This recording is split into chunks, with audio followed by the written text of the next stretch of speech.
You probably go to bed every night wondering to yourself, how can I do a good job playing the drum part to If You're Like Me by Albite? Well, do I have the perfect solution for you. Hi, I'm Noah from Albite, and today I'm going to teach you how to play If You're Like Me on the drums. If You're Like Me actually began life as an identically named song by a band called The Long Way Home, drums by Jake Cummings. Let's have a listen.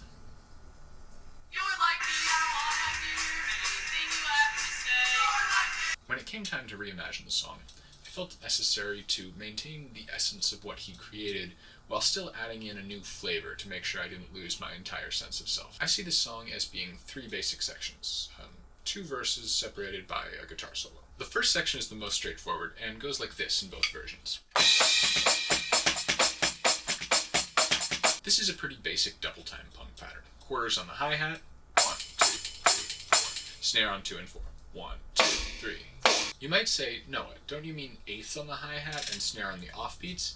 And yeah, technically, if this is a double time beat like I'm saying, you'd be correct, but that's just far too confusing a way for me to think about this, so please don't say that. Now you might say, Noah, what about the bass drum? And I'd say, I'm getting to that, please stop interrupting me. The bass drum seems to be doing these alternating measures of 1, 3 and 1 and. So like, that's what felt good to play. I can't remember if that's how it goes in the original song, or honestly even if that's how it goes in the new one, but just do what feels natural with your foot. That's what I did. The new version also adds this partial instrumental pause at the end of each section. Just stop playing here. Take a breath, relax, everything is going to be okay. Then 5 really big crashes before the scream. Same pattern here, just move whatever hand you're playing the time with from the hi-hat to the ride. You can add in clicks on 2 and 4 with the hi-hat now if you feel like it. I really won't judge you if you don't. Oh, and make sure to crash on beat 1 of every 4th measure now, like so.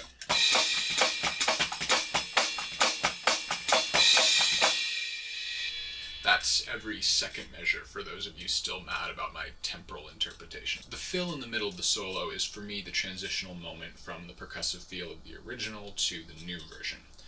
Same natural feel that builds from the way the groove goes, but instead of staying on the snare like so, it travels around the toms like this. Snare on and 2, tom on the and of 2, snare again on 3 and then floor tom on 4 and. During the pause here, remember to mess around on the ride bell. I play it as a triplet on 4 that kind of lands on 1, 1, 2, 3, 4. You nerds might call it like a triplet grace note drag or something. 5 more crashes after that. You can listen for the bass here if counting is hard. And then a pickup on the snare and the floor tom on beat 4 that takes us into the next verse. 1, 2, 3. So like 1, 2, 3.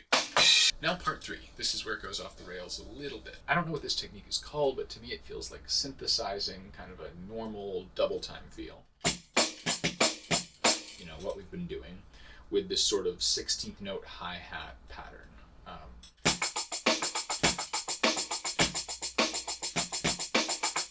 Combining these two to create a groove that feels like normal time, but is actually twice as fast, hence proving that I have been right about the tempo this entire time. I discovered this pattern thanks to Travis Barker because I am super normie apparently, and thought it fit really well with the percussive palm muting that the guitar is doing during this section.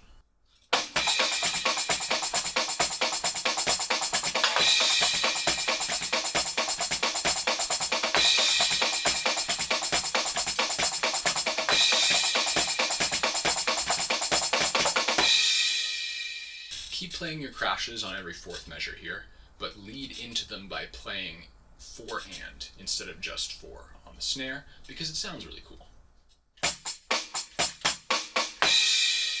Oh, and the last time through, try to hit the 3 as well, so that it sounds kind of like... because that'll be extra cool. And the cymbal thing again, but on the hi-hat this time. 5 more crashes for good luck. That's all there is to it. The only really tricky part is that groove in the third section, which is just kind of a matter of getting used to it. If it helps with motivation, it is very fun to play once you figure it out. Now that you know, it's no longer really if you're like me, and more just like you're like me. And that's the kind of inclusivity we strive for here at Alt-Byte. I hope you're having an unexpectedly good day today, and that I see you at a show soon. Oh, right, and while I'm at it, please let us know if you have a bill you can add us to. We are very lonely. Thanks, bye.